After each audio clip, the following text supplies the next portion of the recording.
Eternauta fue inspirado por la Guerra de los Mundos? El análisis definitivo. La nieve mortal cubre Buenos Aires.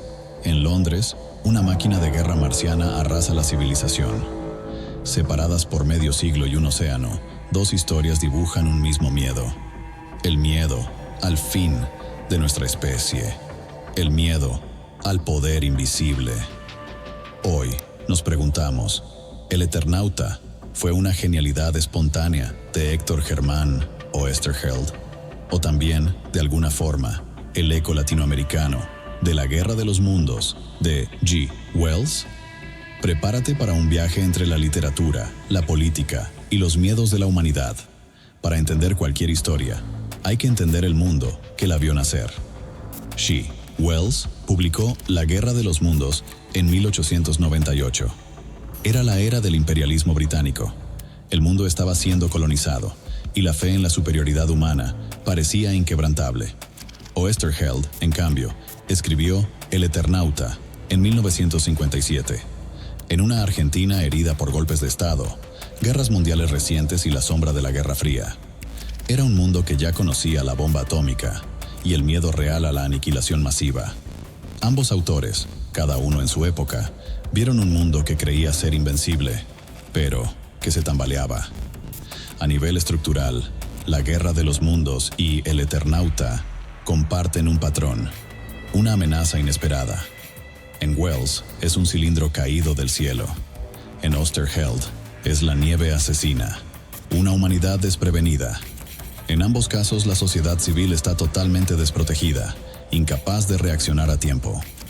Los humanos enfrentan fuerzas que no comprenden y que no pueden vencer con armas convencionales.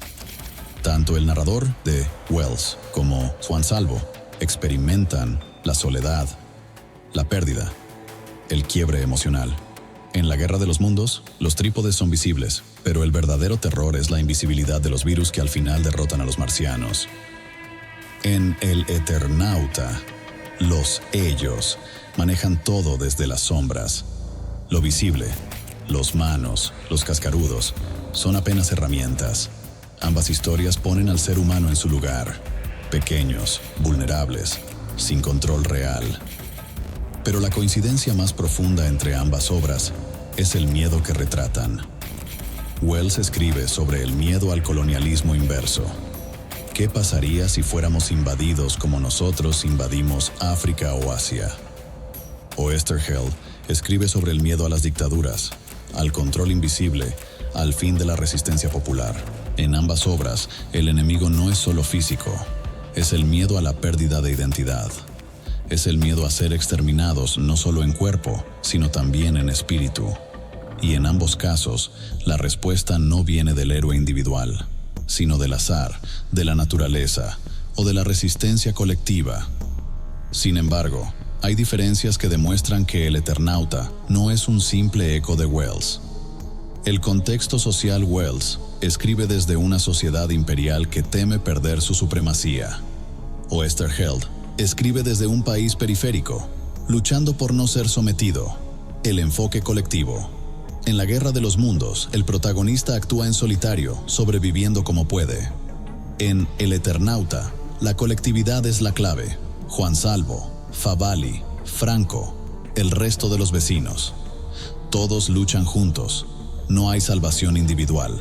La resolución en Wells, los alienígenas caen víctimas de las bacterias terrestres.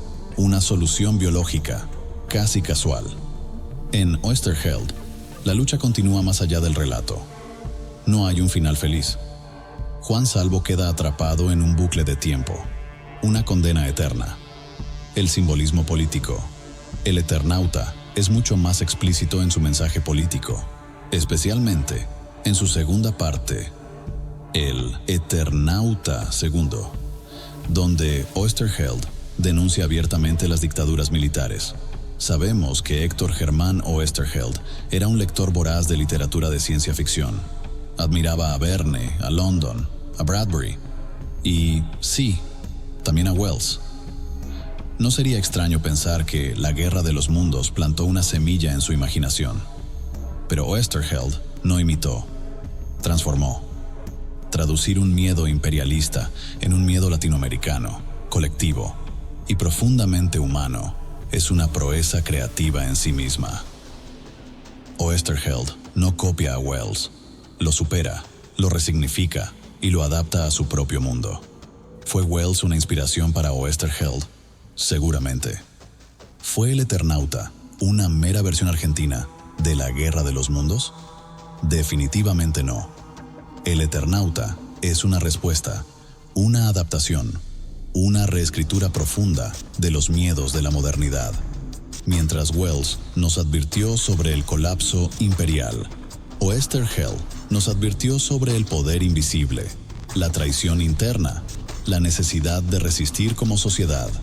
Porque como nos enseñó Juan Salvo, el verdadero héroe no es el que sobrevive solo, sino el que lucha junto a los demás. Si te gustó este análisis, no olvides darle like. Deja tu opinión en los comentarios. ¿Crees que hay otra influencia secreta en El Eternauta? Suscríbete para más videos de análisis literario, ciencia ficción y cómics históricos.